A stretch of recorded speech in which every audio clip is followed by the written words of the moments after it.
যে নো এরশাদ no election. কোর্টে যাইতেই তার আগে আমাকে লাঞ্ছিত করা হচ্ছে, আমাকে ডিম মারা হচ্ছে। যিনি ইন্টার্ন গভর্নমেন্ট আসছেন, যিনি ন্যায় প্রতিষ্ঠার জন্য আসছেন, তিনি হলো ন্যায়ের এখন অন্যায়ের জনক, অন্যায়ের জন্মদাতা। তিনি তিনি এসেই বললেন যে আমার ছাত্ররা আমার নিয়োগকর্তা। আপনি তো ওখানেই পক্ষপাতিত্ব করলেন। আপনার ছাত্রদের আন্দোলনে কি এই অভ্যুত্থান হয়েছে? আপনি ঢাকা ইউনিভার্সিটির কথা বলেন, যারা আজকে বড় বড় নেতা, যারা আজকে উপদেষ্টা হয়ে আছে, তাদের কি ঢাকা ইউনিভার্সিটি টোটাল ইউনিভার্সিটির মধ্যে 38,000 ছাত্র একটা ছেলে শহীদ হয়েছে? হয় নাই। একটা ছেলে ওরা ঢাকা ইউনিভার্সিটি হয়েছে প্রাইভেট স্কুলের, প্রাইভেট কলেজের।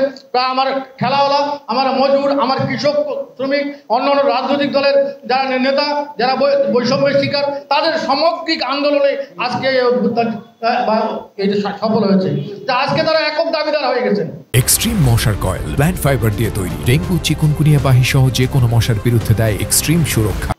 আপনি ডক্টর ইউনূস সাহেব, আপনি জাতিসংঘের মিশনে আপনি পরিচয় করে দেন যে আপনার মাস্টার মাইন্ড হলো মাহফুজ।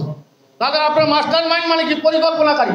সেই পরিকল্পনা করে যদি আপনারা এই সরকারের পতন ঘটে থাকেন, তাহলে আপনাদের হাত থেকে ভালো কিছু আশা করা যায়। তারপরেই আমরা দেখলাম যে সবার জাতীয় পার্টির উপরে বৈষম্য। জাতীয় পার্টিকে সংলাপে ডাকা যাবে না, জাতীয় পার্টিকে নির্বাচন করতে দেওয়া যাবে না, জাতীয় পার্টিকে কোনো সমাবেশ করতে দেওয়া হবে না। আপনারা জাতীয় পার্টিকে ভাঙার জন্য আপনারা যারা আওয়ামী লীগের চিহ্নিত দালাল তারা তাদের নির্বাচনী পোস্টারে যারা শেখ হাসিনার ছবি ছাপিয়ে যারা রাজনীতি করেছে, তাদেরকে নিয়ে জাতীয় পার্টি বিভক্ত করার জন্য ষড়যন্ত্র করছে। লাঙ্গল প্রতীক নিয়ে আপনারা টাল বাহানা করছেন। আমরা জাতীয় পার্টি, সেই জন্য আমি বলছি, জাতীয় পার্টির মাঠ পর্যায়ের মানুষদের কাছে আমার বিশেষ করে ওয়ার্ড লেভেলের, তারা আপনার দলকে সুসংগঠিত করেন। যে কোনো সময় আন্দোলনে ডাক আসতে পারে। আমরা অন্যায়ের বিরুদ্ধে দরকার হলে আমরা সামনের কাতার থেকে অবশ্যই আমরা নেতৃত্ব দেবো। আপনারা থাকবেন। জাতীয় পার্টি ছাড়া যে কথা নাজিম বলে গেল, আমরা এক সময় বলেছিলাম যে নো এরশাদ নো ইলেকশন। এবারও যদি এইরকম জাতীয় পার্টির উপর বৈষম্য করা হয়, জাতীয় পার্টিকে নির্বাচন থেকে বাইরে রাখার ষড়যন্ত্র করা হয়, তার দাঁত ভাঙা জবাব দেওয়ার জন্য এটাই হলো মূল বিষয়। আমরা চাই দেশের মানুষ ভালো থাকে, দেশের মানুষ, সাধারণ মানুষগুলো যেন ন্যায় বিচার পায়। কোনো জায়গায় যে কোর্ট কাছারি, আমার ডান পাশে বসে আছে জাহিদুল সাহেব, একটা মামলার জন্য সে হাইকোর্টের দ্বারে মনে হয় 6 মাস থাকলো, 8 মাস থেকে ঘুরতেছে, কোনো বিচার নাই, কোনো বিচার ব্যবস্থা নাই। আজকে অন্যান্য দলের লয়াররা বিচার তারা ফেস করতে পারছে না, কোর্টে যাইতে পারছে না। পৃথিবীর ইতিহাসে আছে যে আমি মনে করেন যে সরকারের আমি কাস্টডিতে আছি, আমি একজন আসামি, আমি কোর্টে যাব, আমার কোর্টে যাইতেই তার আগে আমাকে লাঞ্ছিত করা হচ্ছে, আমাকে ডিম মারা হচ্ছে, আমাকে মারা হচ্ছে।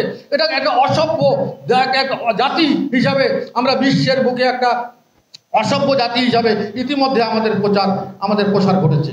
আজকে একবারে ছেলে খেলার মতো কথা বলছেন ডক্টর ইউনূস। ডক্টর ইউনূস কি বললেন সেদিন, যেদিন জুলাই সনদ স্বাক্ষরের দিনে, যে হ্যাঁ আজকে যে একটা যুগান্তকারী একটা ঘটনা হলো, জুলাই সনদ স্বাক্ষর হলো, আপনারা রাজনৈতিক লিডাররা বসে কিভাবে নির্বাচন করবেন আপনারা পরিকল্পনা করে দেন।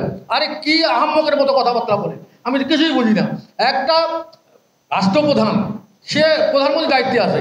এখন যদি রাজনৈতিক লিডাররা বসে যদি আমার ভোট করা যায়, তো যার যেখানে প্রভাব আছে সেখানে দখল করে বসে রাজনীতি করবে, তাই ভোট ছিল দিয়ে নিয়ে নেবে। তা আমরা মনে করি যে এই সরকারের অধীনে কোনো সুষ্ঠু নির্বাচন সম্ভব নয়।